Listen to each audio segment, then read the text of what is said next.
I'm Kasia Zabawa, Deputy Director of the Manhattan Institute Center for State and Local Leadership.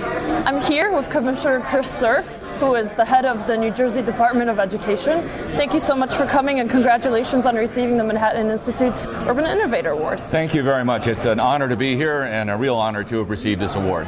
Glad to have you. So it's School Choice Week, and I want to ask you the first question.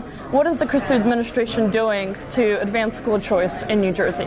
So the governor has been consistent from day one of his support for the Opportunity Scholarship Act.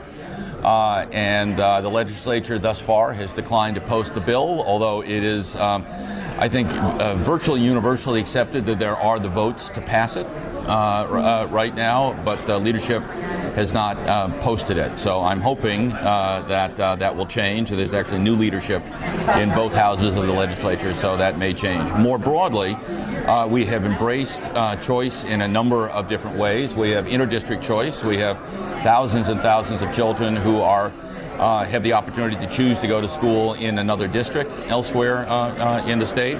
And we have a robust and growing charter school sector as well. And something else that's really in the news a lot these days are distressed cities. And it seems that distressed cities have really taken the market share, has risen as far as the number of students in those cities that are going to charter schools. I think in Detroit it's about 50%, in New York it's 21%. Do you see this number rising in the future? So the way I think about it is this, is that we should be maximizing the number of quality public schools in our highest need cities. Do those include charter schools? They of course do, and that's my point. That a charter school is a public school in every important sense of the word. It is publicly funded, it is open to all, there's no tuition, there's no entrance examination the way there are at Stuyvesant or Bronx Science or certain voc ed schools, etc. It is run and it is accountable to a public authority. And my own view is all the back and forth about charter schools are focusing on all the wrong issues. That the only difference between a charter school and a traditional public school, a public charter school and a traditional public school, is that a charter school is not part of the traditional district bureaucracy. It's sort of an island unto itself and accountable to different public authorities. So I do think that we are seeing a significant expansion of charters in our urban districts, not because anybody favors charter schools, but because the need for improvement tends to be concentrated there. And in New Jersey, a very comprehensive match comparison study done by some folks out of Stanford that happened to go under the acronym CREDO found that in Newark, for example, the students in charter schools are getting as much as 7 months more per year increased progress in math and reading. When states intervene in their localities, whether it's to get jurisdiction over budgetary or education matters, there's always going to be tension. How do you navigate accomplishing your goals given situations like this at the local level without overstepping certain boundaries? Well, I actually, in one respect, have the easiest job of anybody in this drama, because I define my duty as representing the best interests of children, and therefore I don't represent political interests, I don't represent school districts, I don't represent personnel, as with respect to their particular interests as personnel.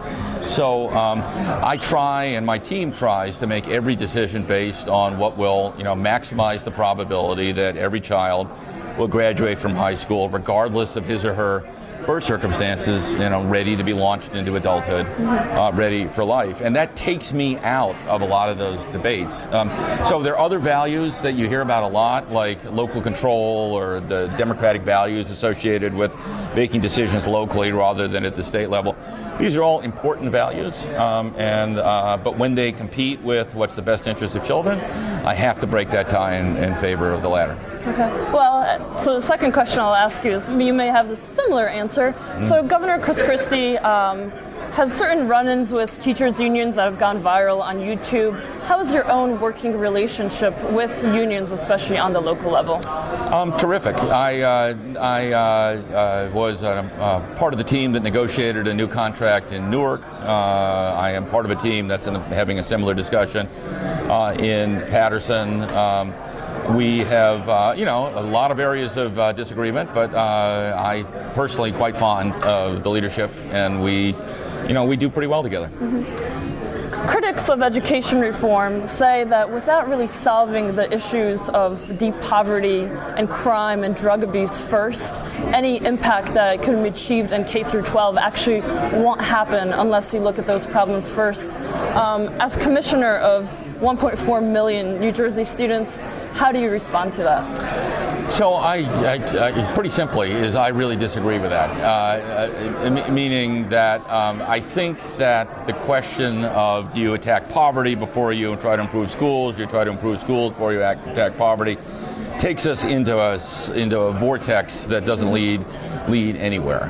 So there's certain basic things that we know are in our control and we can do. All right, we can have the best teachers in the world, right? We can make sure that there's challenging curriculum. We can make sure that students are, given appropriate facilities in which to work. We can provide, early childhood,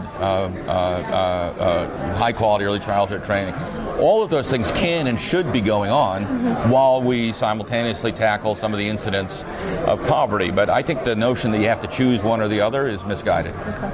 And so President Obama in his State of the Union addressed universal pre-K. New York City Mayor Bill de Blasio is also pushing forward with his plans for increasing and advancing his pre-K program. New Jersey has 31 school districts that already have universal pre-K in a way. What can other jurisdictions learn from New Jersey's programs? Well, I don't want to be presumptuous, but I do think that we have a national reputation for quality preschool. It took us many years to build it. We have about just under $700 million a year invested for full day. Which is almost double what New York City thinks it should have per year, right? So we, for example, I believe it's in the zone of $13,500 per child per year. It's all 3-year-olds and all 4-year-olds in these 31 districts, which include all the large urbans. And we have focused very, very hard on assuring that the quality of these. We are not there. I mean, there is still some pockets of uneven quality, but we're grateful to receive a grant from the federal government that will help us continue the progress towards high quality everywhere. And so at the Center for State and Local Leadership at the Manhattan Institute, we're constantly spotlighting good ideas that work all across the United States. Have you seen any best practices or models of reform across the nation that you think could either be highlighted in New Jersey or other states and localities?